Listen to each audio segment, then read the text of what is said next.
내가 이렇게 될 줄 알았으면 아들을 결혼시키지 않았을 거예요. 63년 동안 살아오면서 이런 수모는 처음입니다.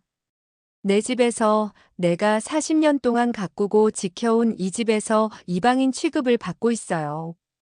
그것도 불과 3년 전에 들어온 며느리 때문에. 모든 일은 아들이 현주라는 여자를 데려왔을 때부터 시작됐어요. 처음에는 참 착한 며느리 얻었다고 좋아했죠. 결혼식 전에는 주말마다 찾아와서 어머님, 뭐 도와드릴 일 없으세요? 라며 살뜰하게 챙겼고, 결혼식 후에도 한 달은 정말 며느리 같았어요. 하지만 그건 다 가면이었습니다. 우리 아들 민석이는 공무원이에요. 안정적인 직업이지만 돈을 많이 버는 건 아니죠.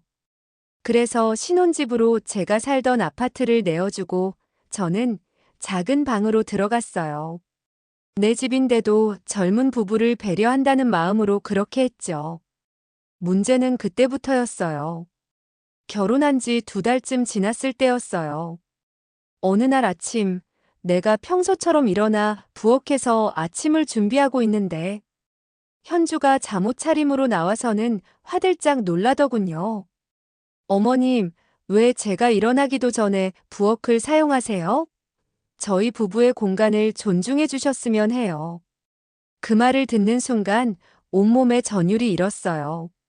내 집, 내가 40년 동안 살아온 부엌인데 갑자기 그들의 공간이 되어 있었던 거죠. 그날부터 부엌 사용 시간표가 냉장고에 붙었어요. 아침 7시 이전과 저녁 9시 이후에만 내가 부엌을 쓸 수 있게 됐죠. 그래도 참았어요.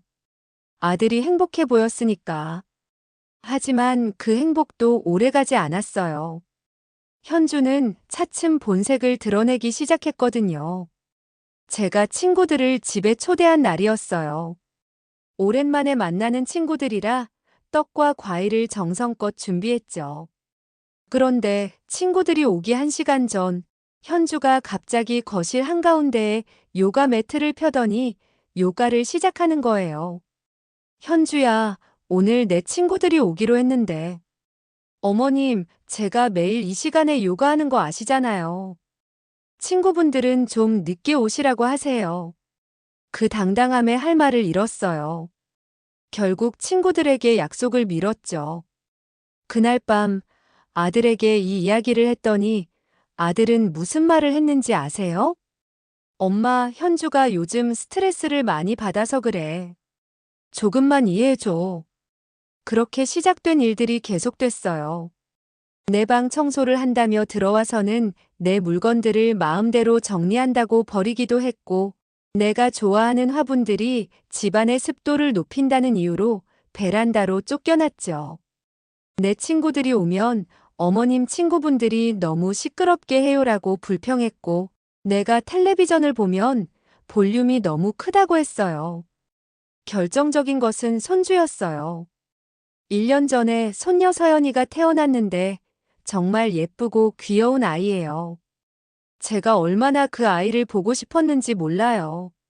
하지만 현주는 아이에게 혼란을 준다며 제가 아이를 안아주는 것조차 제안했어요. 젖먹이 때는 모유 수유 중이라 방해되니까 들어오지 마세요라고 했고, 이제는 아이가 낯을 가려서 스트레스 받아요라고 해요. 지난 추석에는 아예 대놓고 저를 무시했어요. 차례상을 제가 차리려고 하니 어머님, 저희는 간소하게 지낼 거예요 라면서 컵라면으로 대충 때우더군요. 시댁 어른들이 오셨을 때도 저는 시댁 행사에는 참여하지 않아요라고 당당하게 말했어요. 그러면서도 친정 행사는 빠짐없이 챙기더군요. 가장 힘들었던 건 내 생일이었어요. 제 생일날 아들이 케이크를 사왔는데 현주가 한마디 하더군요. 어머님, 올해부터는 생일 파티 같은 거 안 했으면 해요. 어른이 되면 생일이 뭐 그리 중요한가요? 그리고 설탕 드시면 당뇨 생길 수 있어요. 그 말을 듣는 순간 참았던 눈물이 쏟아졌어요. 63년 인생에서 이렇게 서러웠던 적이 없었습니다. 내 아들은 와이프만 바라보며 미안하다는 듯 웃기만 했고요. 작년 여름 정말 충격적인 일이 있었어요. 더위를 피해 거실에서 선풍기를 틀고 낮잠을 자고 있었는데 갑자기 차가운 물이 제 얼굴에 끼얹어졌어요. 눈을 떠보니 현주가 빈 물컵을 들고 서 있더군요. 어머님, 제가 몇 번이나 말씀드렸죠? 거실은 공용 공간이라고. 낮잠은 방에서 주무세요. 손님이 오기로 했단 말이에요. 온몸이 떨렸지만 말문이 막혔어요. 젖은 옷을 입은 채 내 방으로 들어가 문을 닫고 한참을 울었죠. 그날 밤 아들에게 이 일을 말했더니 아들은 제 눈을 똑바로 쳐다보지도 못하고 엄마, 현주가 그럴 리가 없어. 엄마가 깜빡 졸다가 물을 엎었던 거 아니에요? 라고 하더군요. 그 순간 아들마저 잃었다는 생각이 들었어요. 더 충격적인 일은 작년 겨울에 일어났어요. 제가 슬리퍼를 신고 화장실에 가다가 미끄러져 넘어졌어요. 허리를 심하게 다쳐서 일어날 수가 없었죠. 아픔에 신음하며 도움을 청했는데 현주는 화장실 앞을 지나가면서도 모른 척했어요. 1시간 넘게 바닥에 누워 있다가 겨우 핸드폰으로 119에 전화해서 구급차로 병원에 실려갔습니다. 병원에서 의사가 물었어요. 할머니, 왜 이렇게 늦게 오셨어요? 가족들은 어디 계셨나요?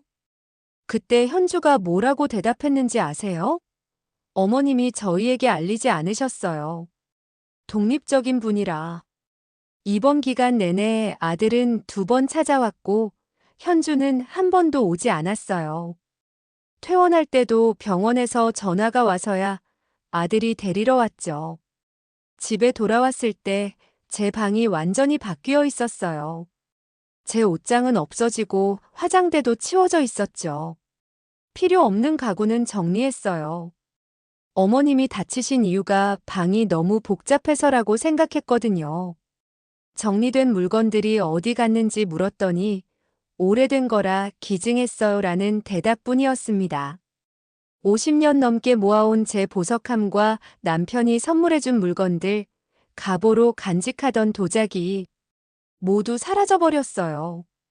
올해 초에는 더 이상 참을 수 없는 일이 일어났어요.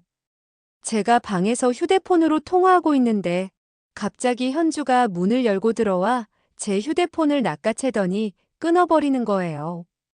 어머님, 도대체 누구랑 그렇게 오래 통화하시는 거예요? 전화요금이 얼마나 나오는지 아세요? 말도 안 되는 이유였죠. 제 연금으로 제 휴대폰 요금은 당연히 제가 내고 있었으니까요. 그날 저녁 아들에게 이 일을 말했더니 아들은 현주 앞에서 이렇게 말하더군요. 엄마, 이제 나이도 있으시고 하니까 휴대폰은 우리가 관리해 드릴게요. 필요할 때만 빌려 쓰세요. 그날 밤 제 방문이 밖에서 잠겼어요. 처음에는 실수인 줄 알고 문을 두드렸는데 아무도 응답하지 않았어요. 다음 날 아침이 되어서야 문이 열렸고 현주는 실수로 잠갔나 봐요라며 능청을 떨더군요. 그날 이후로 종종 제 방문이 실수로 잠기곤 했어요. 특히 현주의 친정 부모님이 오시는 날이면 말이죠. 제 존재를 감추려는 것처럼요.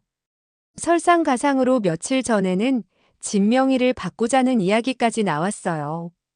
아들과 현주가 제 방에 찾아와서는 조심스럽게 말을 꺼내더군요.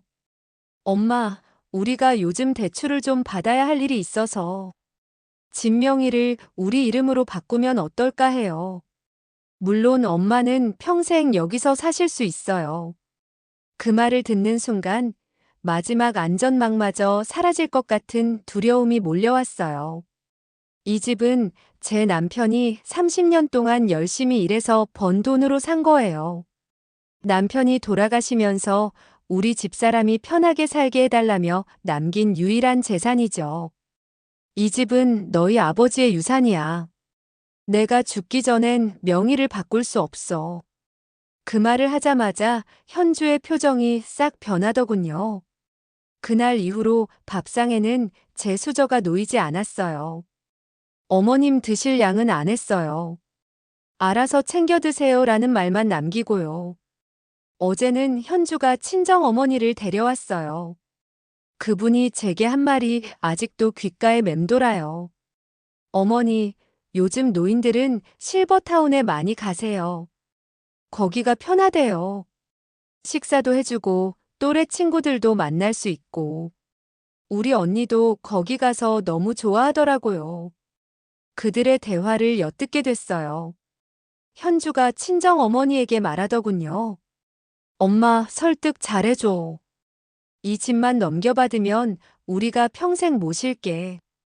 그 말을 듣는 순간 등골이 오싹해졌어요. 평생 모신다는 게 이런 식이라면 차라리 혼자 사는 게 나을 것 같았어요. 오늘 아침 우연히 서랍을 정리하다가 남편의 일기장을 발견했어요. 남편이 돌아가시기 전에 쓴 마지막 일기였죠. 아내에게 미안하다. 내가 먼저 가게 되어. 하지만 집이라도 마련해 두었으니 평생 편하게 살 수 있을 것이다. 민석이가 잘 모실 거라 믿는다. 눈물이 멈추지 않았어요. 남편이 그토록 바랐던 평안한 노후는 어디로 갔을까요? 이제는 내 집에서조차 쫓겨날 위기에 처했으니 말이에요. 어젯밤 용기를 내어 동네 경로당에 전화했어요. 거기서 비슷한 처지의 할머니들을 만났죠. 놀랍게도 저 같은 경우가 정말 많더군요. 한 할머니는 시장에서 반찬을 팔아 생활하고 계셨어요. 집을 며느리에게 넘겨준 후 쫓겨났다고요. 또 다른 할머니는 아들 부부와 함께 살다가 방 한 칸으로 쫓겨나 살고 계신데요. 나만 이런 게 아니구나 하는 생각에 조금은 위안이 됐어요. 그분들이 알려준 대로 오늘 동사무소에 가서 상담을 받았어요. 사회복지사 선생님이 제게 노인 학대에 대해 말씀해 주셨어요. 어르신, 이건 명백한 정서적 학대예요. 신체적 학대의 징후도 보이고요. 신고하시면 도움을 받으실 수 있어요. 하지만 제가 어떻게 제 아들을 신고할 수 있겠어요? 그래도 피는 물보다 진하다고 내 뱃속에서 나온 자식인데. 오늘 저녁 아들이 퇴근하고 들어오면 마지막으로 이야기를 해볼 생각이에요. 내 마음을 모두 털어놓고 이대로는 더 이상 살 수 없다고 말할 거예요. 만약 달라지지 않는다면 내 인생의 마지막 용기를 내서 이 집을 떠날 생각이에요. 예금 통장과 중요한 서류들은 이미 가방에 넣어두었어요. 지하철로 1시간 거리에 있는 동생 집으로 갈 계획이에요. 동생은 항상 언니 힘들면 언제든 와라고 말했으니까요. 이 모든 일을 겪으면서 깨달은 게 있어요. 내가 아무리 자식을 위해 희생해도 그 자식이 나를 보는 시선은 내가 그들을 보는 시선과 다를 수 있다는 거예요. 내가 아들을 위해 모든 것을 바쳤다고 생각했는데 아들에게 나는 그저 짐이 되어버렸나 봐요. 하지만 이제는 내 인생의 마지막 장을 스스로 써나갈 거예요. 63년 동안 살아오면서 이런 결심을 하게 될 줄은 몰랐지만 나를 위한 선택을 할 때가 온 것 같아요. 내 집에서 이방인이 된 채로 생을 마감하고 싶지는 않으니까요.